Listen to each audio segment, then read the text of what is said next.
সেই নেতার সঙ্গে আমিও চাই আপনাদেরকে জুড়াবার চেষ্টা করছি। আমাকে যখন এনেছে আমি তো আমার নেতার কথা বলবো। আমার নেতা যিনি দোনো জাহানের সুলতান, জোরে বলুন সুবহানাল্লাহ। আমার নেতা নবীদের নবী, दोनों जहान सरदार, अल्लाहर दोस्तों, हजरत नबी मुहम्मद सल्लल्लाहु अलैहि वसल्लम যিনি আমার আপনাদের নয়, ঠিক বলছেন? তাই আমি যেখানেই যাই চেষ্টা করি সামনেওয়ালা মানুষগুলোকে আমার নেতার কথা শোনাতে, যাতে তারা আমার নেতার সঙ্গে জুড়ে যায়। আর আমার নেতাকে সঙ্গে যারাই জুড়বে 100% আলহামদুলিল্লাহ ইনশাআল্লাহ জান্নাতি জান্নাতি জান্নাতি, জোরে বলুন সুবহানাল্লাহ। আবার এই জান্নাতি বলা তো সমস্যা হয়, কে জান্নাতে যাবে কে জাহান্নামে যাবে আল্লাহ ছাড়া কেউ জানে না। অবশ্যই সত্য কথা, আল্লাহ ছাড়া তো কেউ জানে না। তবে আল্লাহ কোরআন হাদিসের দ্বারা, নবীর দ্বারা, কোরআনের দ্বারা আমাদেরকে জানিয়েছে, তাই আমরা জানি আলহামদুলিল্লাহ। বললেন না আলহামদুলিল্লাহ? আল্লাহ কোরআনে জানিয়ে দিয়েছেন এই কাজ যারা করবে জান্নাতি, এই কাজ করবে যারা জাহান্নামী। আবার এটাও জানিয়েছে জাহান্নামীদের কোয়ালিটি আছে, জান্নাতীদেরও কোয়ালিটি আছে। আল্লাহ জানিয়েছেন না জানাইনি? তো ভাইরা আমার রাসূল পাক সাল্লাল্লাহু আলাইহি সাল্লামকে আল্লাহ আমাদের কাছে পাঠিয়ে আমাদেরকে বড় ধন্য করেছে। আল্লাহ কোরআনে তাই বলছে, লাকাদ মান্নাল্লাহু আলাল মুমিনিনা ইয বাআসা ফীহিম রাসূলা। আমি আমার হাবিবকে পাঠিয়ে মুমিন বান্দা বান্দির উপরে, নরনারী মুমিন মুমিনাদের উপরে আমি আল্লাহ বড় ইহসান দয়া করেছি, জোরে বলুন সুবহানাল্লাহ। তাই দয়া পেয়ে শুকরিয়া আদায় করতে হয়, দয়া পেয়ে দয়ার আলোচনা, আল্লাহর নিয়ামতের চর্চা আলোচনা করতে হয়। কোরআনে আল্লাহ বলেছেন, ওয়া আম্মা বিনি'মাতি রাব্বিকা ফাহাদ্দিস। আসুন আমার নবী পাক সাল্লাল্লাহু আলাইহি ওয়াসাল্লাম দুনিয়ায় আসবেন। হযরত আব্দুল্লাহ হুজুরের পেছনেতে আমার নবী পাক রয়েছেন। হযরত আব্দুল্লাহ হুজুর রাস্তাতে যায়, আর যেখানেই যায়, যে কোনো এলাকায় ব্যবসার জন্য যায়, বড় বড় সম্ভ্রান্ত অর্থশালী প্রভাবশালী ঘরের লোকেরা হযরত আব্দুল্লাহকে বলে, আব্দুল্লাহ তোমাকে একটা প্রস্তাব দেব। কি প্রস্তাব?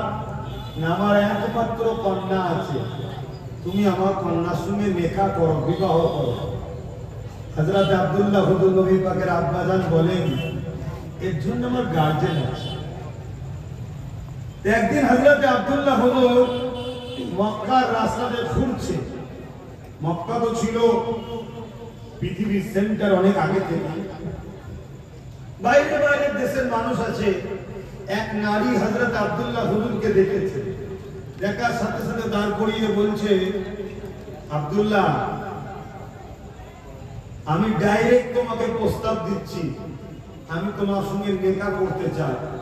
হযরত আব্দুল্লাহ হুজুর বললেন, এর জন্য আমার গার্জেন আছে, বলুন সুবহানাল্লাহ। আল্লাহর হুকুম, হযরত আম্মাজান আমিনা হুজুরের সঙ্গে হযরত আব্দুল্লাহ হুজুরের বিবাহ হয়ে গেল। প্রথম রাত, এটাকে বাসর রাত বলা হয়, আনন্দের রাত, ঈদের রাত, খুশির রাত।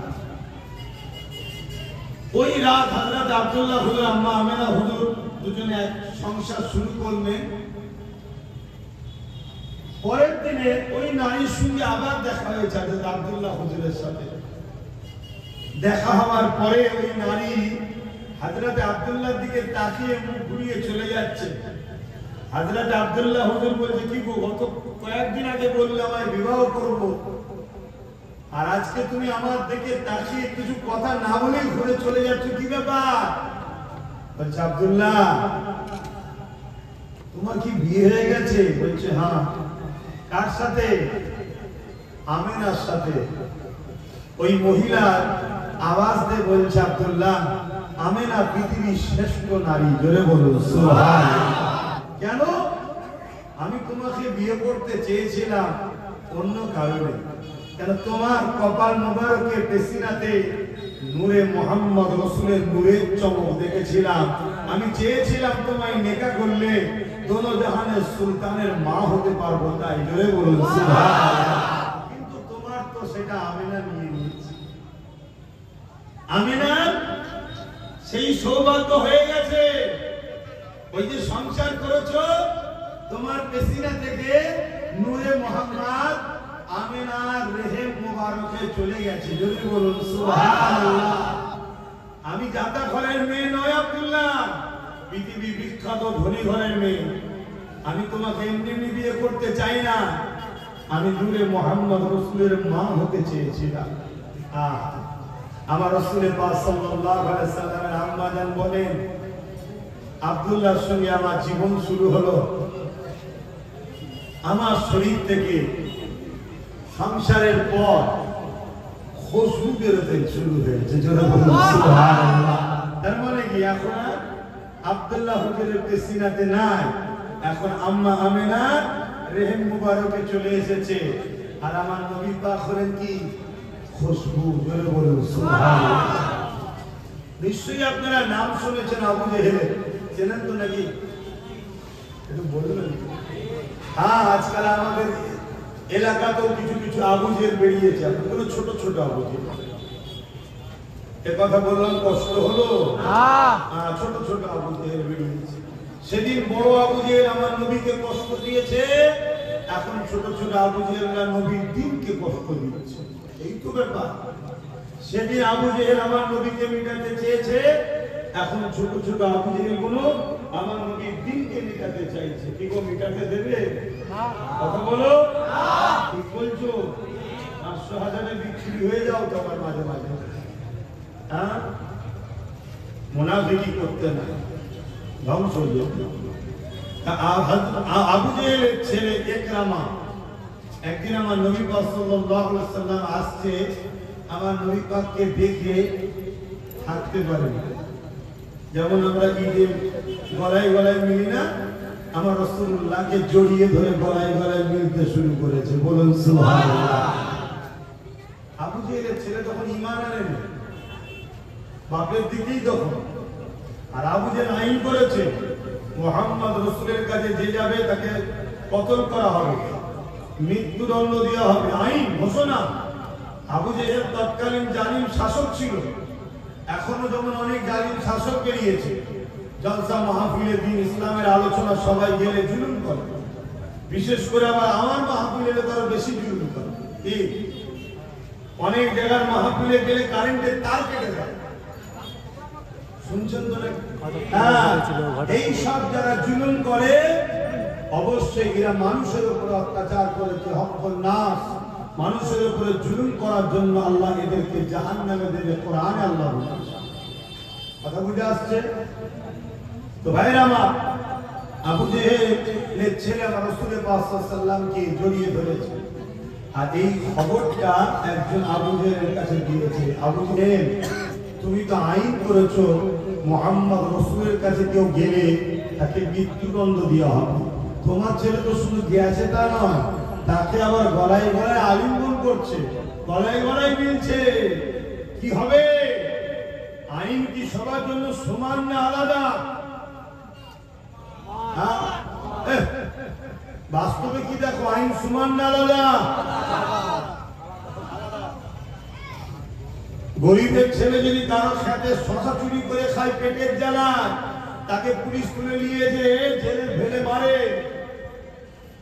আর যারা দেশ চুরি করছে, সমাজ চুরি করছে, তাদেরকে পুলিশ পাহাড় দিয়ে নিয়ে যাচ্ছে। আইন সমান না আলাদা? খবরদার সমান বলবে। কিন্তু তৎকালীন সময়ে আবু জেহেল বদমাইশ হলো, ওর নীতিটা ঠিক ছিল। এখনকার জালিমদের নীতিও ঠিক নেই। কি এই কথাগুলো মাঝে মাঝে বলছে, অসুবিধা হচ্ছে? ভুল তো কিছু বলছি না, শরীয়তের বাইরে তো কিছু বলছি না। আবু জেহেল বলল, আমার ছেলে তো কি হয়েছে, আইন সমান, যাও ওকে কতল না করে ওকে জঙ্গলে দিয়ে বেঁধে দাও, জীব জন্তু পশু পাখিরা ছিঁড়ে ছিঁড়ে খাবে। একরামাকে নিয়ে গিয়ে